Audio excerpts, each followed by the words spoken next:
किसी ने कितनी कमाल की बात कही है। आपके प्रॉपर्टी वसीयत का उत्तराधिकारी तो कोई भी हो सकता है, मगर आपके कर्मों का उत्तराधिकारी केवल और केवल आप ही होंगे। नमस्कार, मैं विपिन जायसवाल आज एक छोटी सी कहानी लेकर आप सभी के बीच आया हूँ। एक पंडित जी थे जो कि गांव से होकर कुछ शहर की तरफ जा रहे थे। तो वो अपने मगन में चलते जा रहे थे। तो जब वो जा रहे थे तो रास्ते में मौसम बारिशों का आना हो गया। तो बारिश आ रहे थे तो पंडित जी उस बारिश में भी मगन होकर चलते जा रहे थे। तो जब वो शहर के तरफ बढ़ते जा रहे थे तो उनको एक कोने पे चाय की दुकान मिली, जहाँ गरम गरम समोसे और जलेबियां बन रही थी। तो पंडित जी गरम गरम जलेबियां देखे तो उनके मुंह में पानी आ गया।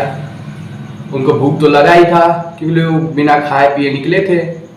तो खड़ा होकर देख रहे थे तो जो दुकानदार का मालिक था उसे लगा कि पंडित जी लग रहा है भूखे हैं और उनके पास पैसे नहीं है और इसीलिए आ नहीं रहे हैं।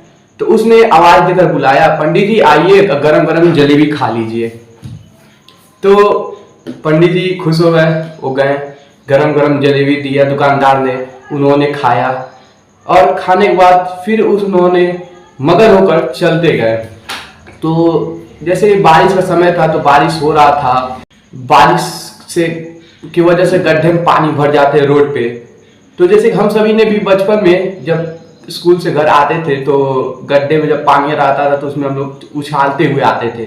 तो पंडित जी भी मगन होकर उस पानी को उछालते हुए चले जा रहे थे। तो जब वो जा रहे थे रास्ते में तो एक नवविवाहित जोड़े जा रही थी बाइक से। तो पंडित जी के पानी उछालने के कारण उसके जो नई वाइफ थी उसके साड़ी पे जाके लग चुका। तो जब उस नवविवाहित के पत्नी के ऊपर जाकर वो पानी साड़ी पे लग गया तो उसका जो हस्बैंड था वो बहुत ज़्यादा गुस्सा गया। वो गुस्से में बोलने लगा पंडित जी को और बोलते बोलते उसने एक थप्पड़ मार दिया। तो और उसके बाद मारने के बाद वो चला गया। तो पंडित जी ने मुस्कुरा कर ऊपर देखते हुए बोला, हे भगवान तेरी कैसी ये माया है, कभी गरम गरम जलेबी देता है और कभी गरम गरम थप्पड़, जैसी तेरी माया। फिर वो बोलकर हाथ जोड़कर आगे बढ़ता गया। आगे जाते गया और वो नवविवाहित जोड़ा था वो भी आगे जा रहा था। तो उसने स्पीड में जा रहे थे। जब वो घर पहुंचे तो घर के आगे सीढ़ी होती है। तो जब वो नवविवाहित जोड़ा अपने घर की ओर जा रहा था तो उसका जो हस्बैंड था वो सीढ़ी, बारिश का मौसम था, सीढ़ी पानी थी तो उसने बिछला गया उससे, जैसे पैर स्लिप हो गया। पैर स्लिप होने के कारण उसके जब वो उस पर सीढ़ी पर से गिर गया और गिरने के बाद उसके सर पे चोट लग गई।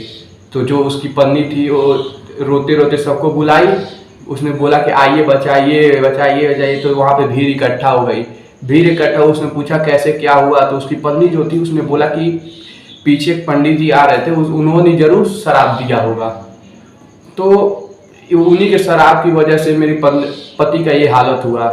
तो उसमें कुछ लोग थे जो गुस्सा गए कि पंडित जी का इतनी मजाल, उसने एक थप्पड़ की वजह से उसने शराब दे दिया। तो उन लोगों ने गए पंडित जी के पास।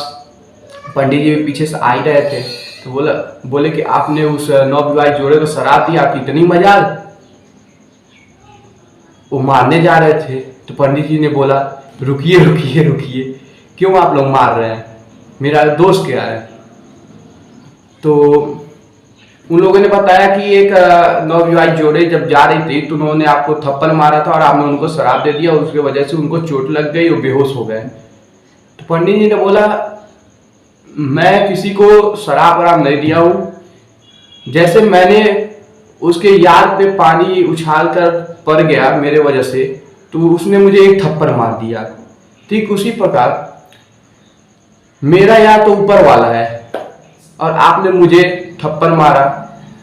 तो ये जो हुआ वो मेरे यार ने किया, ये ऊपर वाले की देन है, क्योंकि वो मेरा यार है, इसमें मेरा कोई हाथ नहीं, मैंने कोई शराब वराब नहीं दिया हूँ। ये सुनते ही जो वो लोग थे मारने गए थे पंडित जी को, उन्होंने पीछे हट गए। और फिर उसके बाद पंडित जी अपने मगन में आगे चलते चले गए। कहानी तो समाप्त हो गई, पर कहने का बस एक ही शीर्षक है कि आपके कर्म जो होंगे, आपने जो किया होगा, उसका फल प्राप्त करने का केवल आप ही हकदार है। उसका उत्तराधिकारी केवल और केवल आप ही होंगे।